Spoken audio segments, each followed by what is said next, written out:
नमस्कार, मी हनुमंत भोसले. आपण पाहतात BBC केज लाईव्ह. आजचा व्हिडिओ महत्त्वाचा आहे कारण शैक्षणिक क्षेत्रात जे काय मी गमावलं आहे त्याच्यावर थोडं चिंतन करणारा हा व्हिडिओ आहे.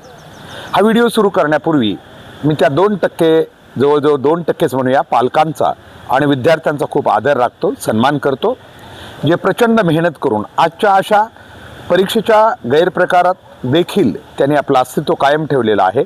अशा हुशार आणि खऱ्याखुऱ्या प्रामाणिक विद्यार्थी आणि पालक यांच्या प्रती आदर आणि सन्मान व्यक्त करून हा व्हिडिओ आपण सुरू करूया. सध्या जवळजवळ 98% पालकांना एक सवय लागलेली आहे, गेली 2 दशकापासून, 2 आणि 3 बी दशक म्हणू आपण, की आपल्या मुलांना परीक्षेतील गैरप्रकारातून जास्तीचे मार्क्स पडल्यानंतर त्यांचं कौतुक करण्याचे. परंतु यावर्षी कदाचित हे त्यांच्या नशिबी असू शकणार नाही, कारण यावर्षी योगायोगानं प्रशासनानं, खास करून बीड जिल्ह्यातील प्रशासनानं म्हणूया आपण, बाहेरचा आपल्याला अंदाज नाही घेता आलेला, परंतु बीड जिल्ह्यातील प्रशासनानं जवळजवळ परीक्षा प्रणालीवर बऱ्यापैकी नियंत्रण आणण्याचा प्रयत्न केला आहे. 100% आणखीन झालेलं नाही, परंतु प्रयत्न चांगला झालेला आहे. विशेषतः CCTV कॅमेरे बसवणं म्हणा किंवा चौसाळा किंवा इतर काही ठिकाणी ज्या शिक्षकावर प्रत्यक्ष कारवाई जिल्हाधिकारी महोदयाने केली, या सर्व गोष्टी बघता निश्चित आम्हाला खात्री आहे की यावर्षी बीड जिल्ह्यातली परीक्षा प्रणाली काही प्रमाणात काचत नाही, ही चांगल्या अवस्थेत पार पडेल.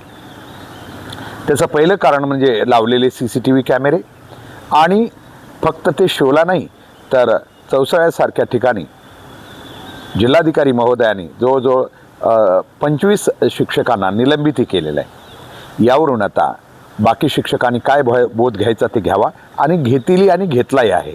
कारण कोणालाही आपल्या नोकरीपेक्षा कुठल्या तरी विद्यार्थ्याला मदत करणं तेवढं परवडणारं नाही. आता अगोदर काय होत होतं, नक्कीच काही आता लपून छपून राहिलेली गोष्ट नाही शिक्षण क्षेत्रामध्ये, आणि कोणाला दोष बी द्यायचा नाही. ती आपोआप एक बऱ्याच दिवसानंतर बनत चाललेली प्रक्रिया होती.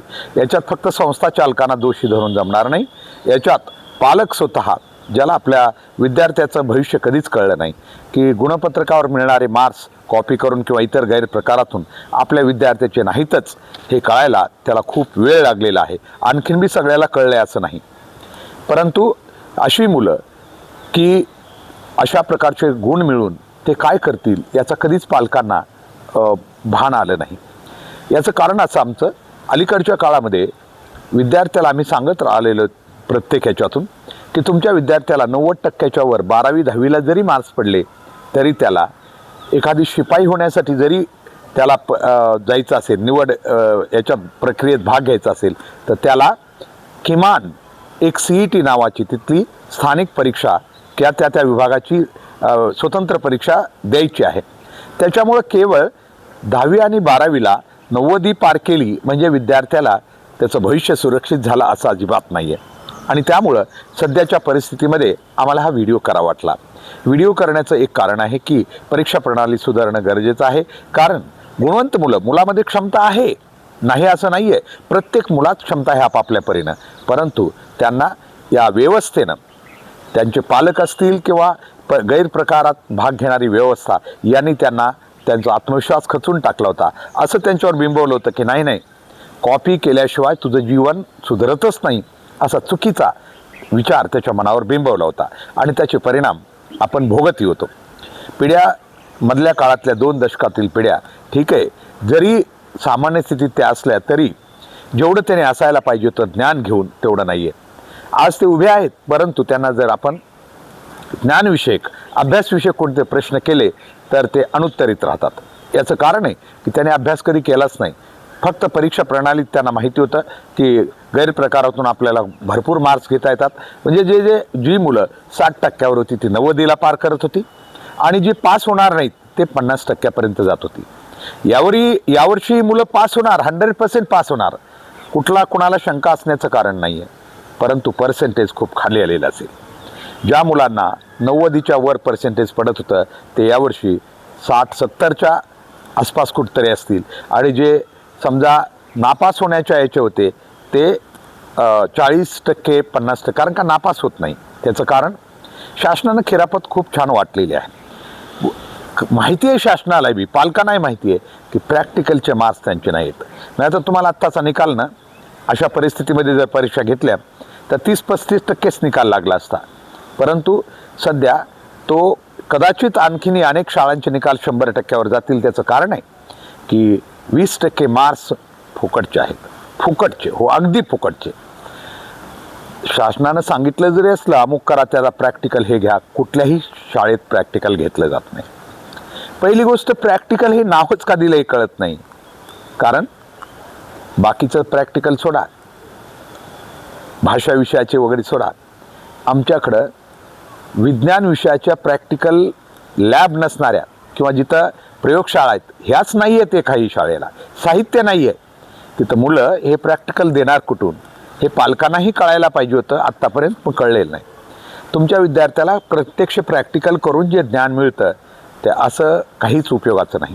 आणि महाराष्ट्रातील बहुतांशी काय जवळजवळ आम्ही म्हणू की 4-5% शाळांकडेच काही प्रॅक्टिकल साहित्य असेल किंवा लॅब असतील, बाकीच्याकडं कोणाकडं नाही. आणि ज्यांच्याकडे आहे त्या त्यांचा वापर बी करत नाही. जसं मैदानाचं झालंय, खेळाची मैदानं एक तर नाहीतच अनेक शाळांकडं, आणि ज्यांच्याकडे आहेत त्यासुद्धा वापरत नाहीत. त्या काळात इतिहास भूगोलचे तास चालतात, जो अभ्यासक्रम मागं राहिलेला आहे तो चालतो. विद्यार्थ्यांना इतर ॲक्टिव्हिटीमध्ये कुठंच नाही, म्हणजे प्रॅक्टिकल नॉलेज जे आहे ते विद्यार्थ्याला नाही. आणि भाषा विषयाचं प्रॅक्टिकलचं नावं घेऊच नका, घ्यायला पाहिजे. जर प्रामाणिकपणे हे सगळे प्रॅक्टिकल घेतले आज बी या शाळेने तर 20 पैकी मुलांना 5, 7, 10च्या वर कोणी जाईल असं वाटत नाही, हुशार मुलं सोडून. मी त्या 2% मुलांबद्दल अगोदरच तुम्हाला म्हटलंय की त्यांची आपण माफी मागून हा व्हिडिओ करतोय. आज बी 2% पालक आणि विद्यार्थी आहेत जे खऱ्या अर्थानं अभ्यास करतायत, प्रामाणिकपणे परीक्षा देत आहेत, त्यांचं कौतुकच करूया. पण बाकीमध्ये असं नाही आहे.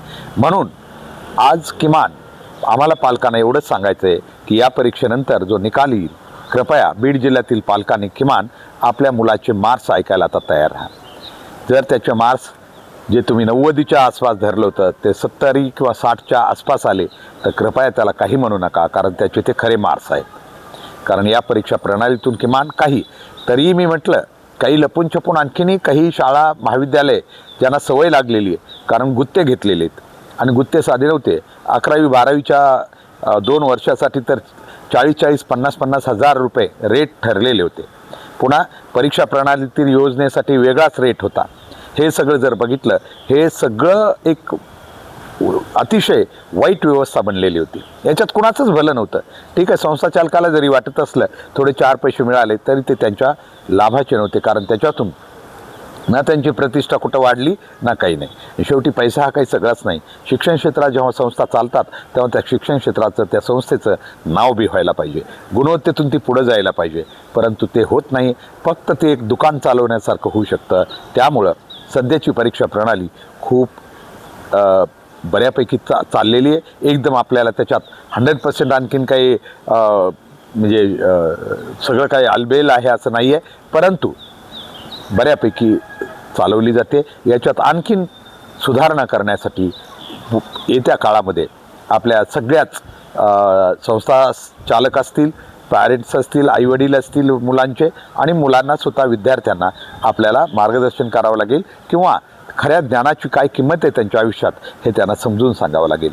तरच कदाचित या सगळ्या गोष्टी पुढे टिकू शकतील. नसता एखाद्या वर्षी अधिकारी चांगले येतात, व्यवस्था थोडी राबवली जाते, तेवढ्या वेळापुरता परीक्षा चांगल्या पार पडतात, मात्र पुन्हा पहिले पाडे पंचावन्न होतात. असं व्हायला नको आहे. चला तर आम्ही पालकांना एवढीच विनंती करतो की यावर्षी तुमच्या मुलांना सांगा, तुझे पडतील ते मार्क्स आम्ही नक्की स्वीकारू, कारण ते तुझे खरे आहेत, गुणवंत आहेत. त्याच मार्क्सच्या आधारावर तू आयुष्यात उभा राहणार आहेस. त्यामुळे त्या मार्क्सचं त्यांचं कौतुक करा. कमी पडले, जास्त पडले असे विद्यार्थ्यांना कधीच म्हणू नका, कारण ते बऱ्यापैकी सुधारत चाललेल्या परीक्षा प्रणालीतील ते गुण असणार आहेत, एवढं मात्र नक्कीच. धन्यवाद.